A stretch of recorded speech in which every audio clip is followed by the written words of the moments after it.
Lynette Logie. I've been a member of Arts and Culture Colwood for about 3 years now.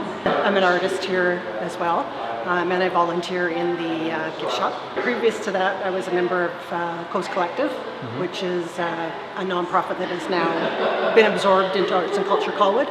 Yeah, so we have 260 members about right at the moment, so lots of artists. And how much is membership? $20 a year is membership. So, any restrictions? No, it's not a juried membership, so anyone can join. We have people that just join just to support us, and the rest are all artists.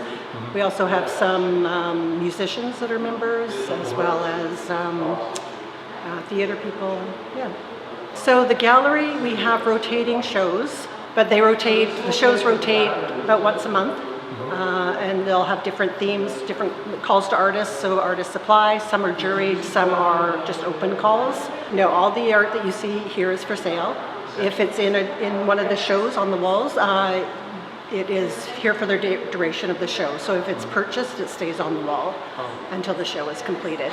Anything in the gift shop is sold and taken with you the same day. Yes, artists pay a hanging fee, and then there is a commission on the sale. Same with the gift shop. There's members can apply to be in the gift shop. I think they take a maximum of 60 artists at a time, so that will rotate as well. It's fairly new. We've just opened the gift shop in January. So the gallery and the gift shop is open Thursday to Sunday, 11 to 3. This is one of mine. Yes, this fluffy piece. All woven. Is it wool? Yeah, there's some wool, there's some merino, there's art yarn. Yeah, a little bit of everything. I am Kathleen Schmaltz, and I'm currently the president of Arts and Culture Colwood Society. The group is an amalgamation of two groups. The Coast Collective, which has been around for more than 16 years, and Arts and Culture Colwood Society.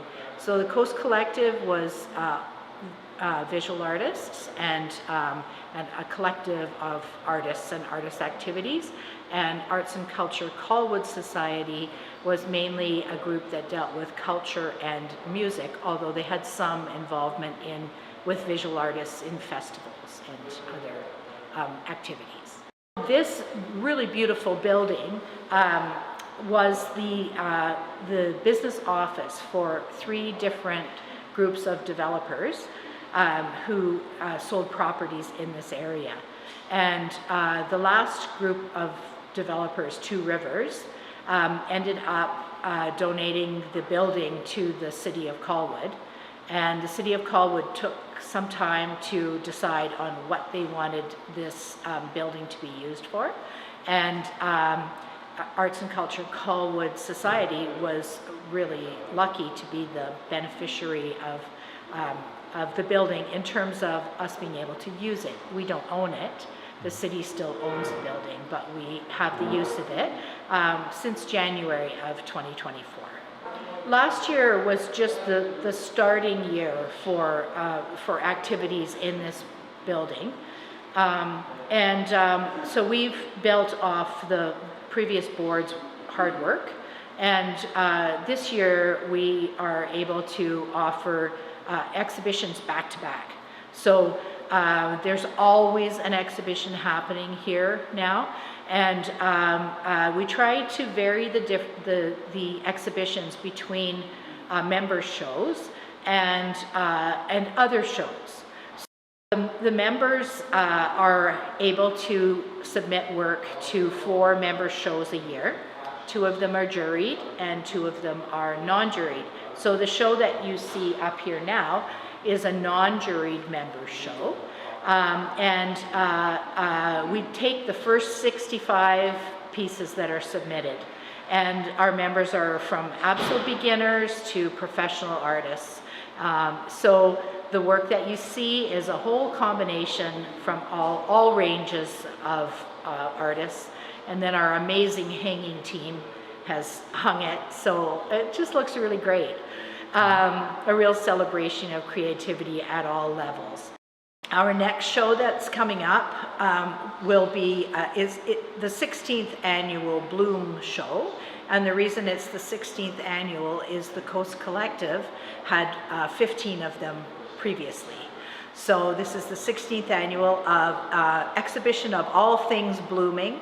And this is a juried show. And our juror is Donna Rose Law, beautiful painter, and also loves painting flowers, although she paints many other things too.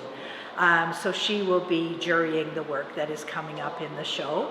Following that, we have an exhibition by students of École Royal Bay between grade 9 and grade 12. And there will be many mediums, including clay and two-dimensional work. And over the summer, we have some very interesting exhibitions. One by an artist from Calgary. Her name is Sky Weir. And she creates really amazing silkscreen prints on fabric. And the prints are 4 feet by 40 feet long. And on both sides, they're printed with different patterns and colors. And then she scrunches them up and she puts them up on the wall in these just explosions of color. There's also a 4-person exhibition called Divine Feminine with some quite well-known Victoria artists participating. And other exhibitions over the summer, but in the fall, September 12th and 13th, we're going to have the first iteration of the Lagoon Arts and Culture Festival, previously known as Insight Festival. And this year, for the first time, we're bringing the festival back to our amazing location here. And it will be outside and inside the building. So we're really looking forward to that. And there's an apple orchard here. Well, right there, that's the apples, yeah, yeah, yeah. And they're heritage apple trees. And during the festival, the city is going to give us some apple pickers, apple picking devices, so people will be able to pick their own apples.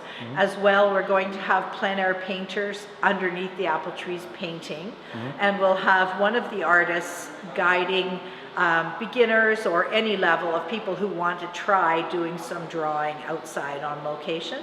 And we have many, many other great things happening during that festival. Music and dancing and taiko drummers we're hoping can be there. So it's going to be a very fun day. Food trucks and the works. Yeah. Parking is an issue on our site. So we will be reserving our lower parking lot for handicap drop-off. And the upper lot for handicap parking. But the city is helping us with allowing us to pay for the use of a driver and a bus. So we'll have many locations around the city where people can be picked up. Colwood owns this building, and they have many volunteer organizations that they support and assist. And many of the volunteer organizations are struggling to find meeting space. So because the city needed to put extra washrooms out for this building, instead of having them just for this building, they decided to have them for the park and for this building. And since they were building anyway, they decided to create a meeting room from the side, on the side. Yeah, it won't be a very big room. I believe it's like 16 by 30 feet, something like that. Big enough for a meeting room. And there's going to be lots of glass in it. It's going to be, I think, quite a pretty room. And different volunteer organizations will be able to sign up through the city, including us, to use that space. We are hoping we'll be able to use the space if we're able to organize groups for children and youth, let's say, for example, for the future, because our interior space here is fine for adult classes, but it's not so appropriate for classes for children or anyone else. If an artist wants to propose an exhibition, we have an application up on the website now, on Arts and Culture Colwood Society website. Okay. We are growing and changing, and we know that there are many gaps in what we're doing right now that we want to fill for the future. But it takes time to do that in a really positive and successful way. So over the next few years, you'll see lots of additions and changes to Arts and Culture Colwood. Hopefully that will be interesting, educational, and fun for Colwood residents and beyond. Our new spring hours start on March 20th, and we're changing to 12 to 4, Thursday, Friday, Saturday, Sunday. And we'd love to see you. You'll find everybody very warm and friendly down here, and we'll greet you and enjoy meeting you.